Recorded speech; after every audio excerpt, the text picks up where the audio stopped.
लिए धैर्य दिखाया, आज पुनः धैर्य दिखाने का समय आया है। राहुल गांधी तक मेरी आवाज पहुंचे तो कान खोलकर सुन लो। मैदान तुम चुनो, कार्यकर्ता हम देंगे। आओ, तुम्हारे 10 साल और मोदी के 10 साल के बीच में क्या फर्क है, इस पे चर्चा हो जाए। इतनी गारंटी देती हूं कि युवा मोर्चा का एक भी साधारण कार्यकर्ता जाकर राहुल गांधी के सामने बोलने लगे तो राहुल गांधी में इतना दम नहीं कि युवा मोर्चा के किसी कार्यकर्ता के सामने टिक जाएगा। 26/11 का आतंक हम सब ने अपनी आंखों से देखा।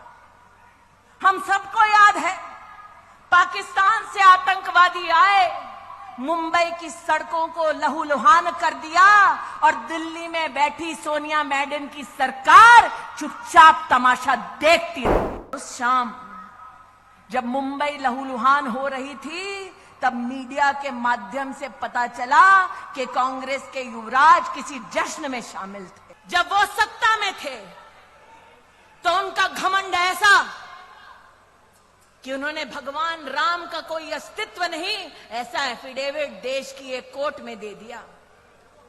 उनका घमंड देखिए कि जब वो सत्ता में थे तब उन्होंने दस्तावेज दे दिया कि राम सेतु नाम की कोई चीज नहीं। अहंकार आज भी बरकरार है।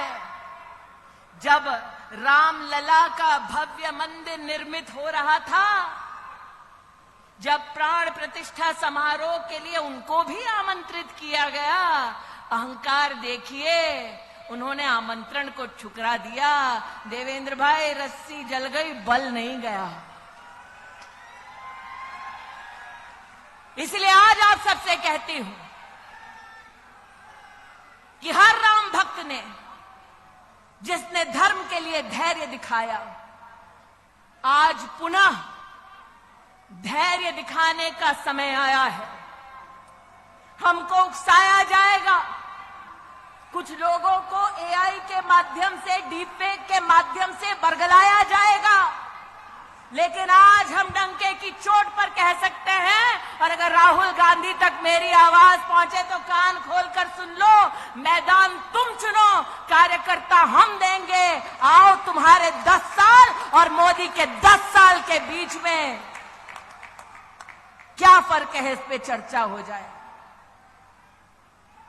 मैं नहीं कहती मैं जाऊंगी चर्चा के लिए, तब पक्का नहीं आएंगे तेजस्वी, लेकिन इतनी गारंटी देती हूं कि युवा मोर्चा का एक भी साधारण कार्यकर्ता जाकर राहुल गांधी के सामने बोलने लगे तो राहुल गांधी में इतना दम नहीं कि युवा मोर्चा के किसी कार्यकर्ता के सामने टिक जाएगा।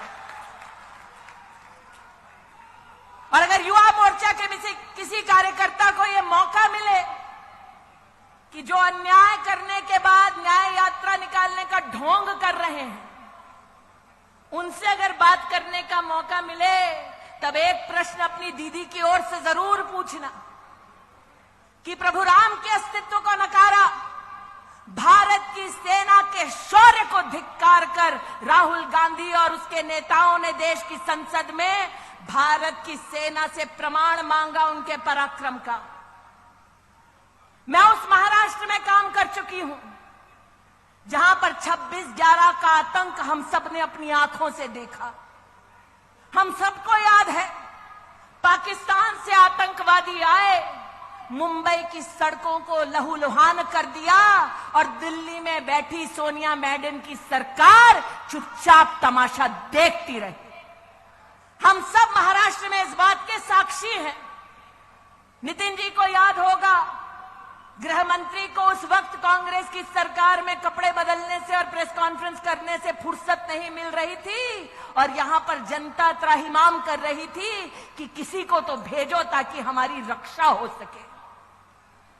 और उस शाम जब मुंबई लहूलुहान हो रही थी, तब मीडिया के माध्यम से पता चला कि कांग्रेस के युवराज किसी जश्न में शामिल थे। वो व्यक्ति जो मुंबई जब लहूलुहान हो रही थी जश्न में शामिल थे, वो भारत की सेना से उनके पराक्रम का तब प्रमाण मानते हैं जब भारत की वायुसेना पाकिस्तान में आसमान चीरते हुए आतंकवादी कैंप्स को ढेर करती है। आज चाहती हूं उनसे पूछा जाए कि क्या यह संभव था जब कांग्रेस की सत्ता थी कि विंग कमांडर अभिनंदन को भारत की सरहद पर पाकिस्तान हाथ जोड़ते हुए वापस छोड़कर जाए।